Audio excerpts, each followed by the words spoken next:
Hello! It's been a while. I think actually around 9 months since I filmed my last video, which was my 3 months in testosterone update. A lot has happened since then. For one, I'm not in Japan right now. I live in Austria, in Vienna, my hometown actually, and I'm staying here for a bit longer than half a year, just to do a few things before I go back to Japan. And I want to talk about an experience I had. I went to a young trans and inter camp in Austria. It was the second camp they organized, and last year for the first camp my sibling went to it, and they told me that I had to come this time because I'm perfectly in Austria, and they were just like an advising person. So I signed up and I went. The camp is organized by a group called Courage. They are an information center in Austria, and they have around, I think, 5 different places all around the country now. And it's for LGBT folks, and they have therapy sessions and lots of information for people who need anyone to help them out. And they have, for example, a young trans therapy group. So young trans folks can get to know each other, can talk about their problems, and have support. And this information center was founded around 15 years ago by a psychotherapist and sexologist named Johannes Wahler.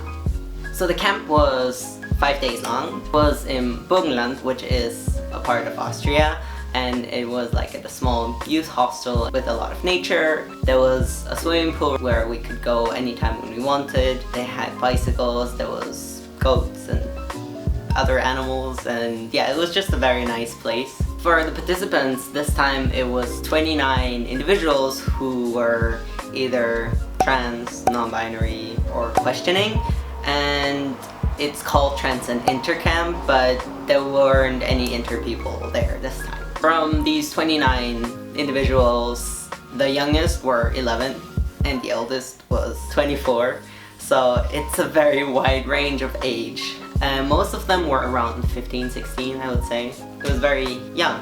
We also had about 8 advisors.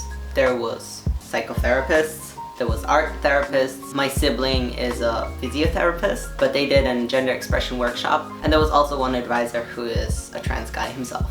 So we had a bunch of workshops. The first one was just introducing ourselves, where we are in life, how we stand to our family, and so on. Also how we kind of discovered our own identity and that we are not cis. It was a workshop about coming out, and those were pretty emotional and tough because we heard stories from all the individuals who were there, and some of them had very difficult experiences, and everyone was sharing how they dealt with their families, school, work, and sometimes the discrimination they faced, and also some abuse. So it was very tough, but it was great to have a place where you're safe, where you could share all those stories with each other and kind of understand where you're coming from or how you're feeling and how difficult it can be. Then we had, for example, a workshop about hormone therapy and surgeries. It was very technical, I would say. Because most of the participants of the camp were still very young, there was actually only a few people who started hormone therapy. So a lot of the young kids were very curious about how to get the hormones, what will happen once you take them, and stuff like that. Then we also had a workshop on sexuality, which was very interesting, because sexuality itself is already a very interesting topic for cis people, and for trans and non-binary folks, it can be very difficult to manage your own body and yourself within a sexual relationship, because if you don't associate with your own body, it can be very difficult to experience pleasure or just to let go and just to enjoy yourself. The trans guy talked about his experience of discovering his own sexuality and how you can take steps with your partner and say where you feel comfortable. Then we also had more artistic workshops, like a gender expression workshop. We had a bunch of different kind of clothes and makeup, accessories. So even if you're curious to trying different kinds of gender expressions or try different kinds of clothes, it can be very difficult in society. So this workshop had this safe space of not having your identity questioned no matter how you expressed yourself. A lot of people were trying different kinds of clothes, makeup. We did anything from like a skull face to just like drawing a beard, had binders, packers. There was one guy who tried a binder for the first time in his life, and he was so happy he almost cried. And Those kind of things are just so touching and so beautiful, and there needs to be more of this. We had a few art workshops. There was one where we built like a resource box where we put things inside that we liked. There was one where we built like puppets and created whatever we wanted. And we also had a disco evening. For the actual dancing and going crazy part, we had a few performances, and my sibling and I, we did like a short dance performance.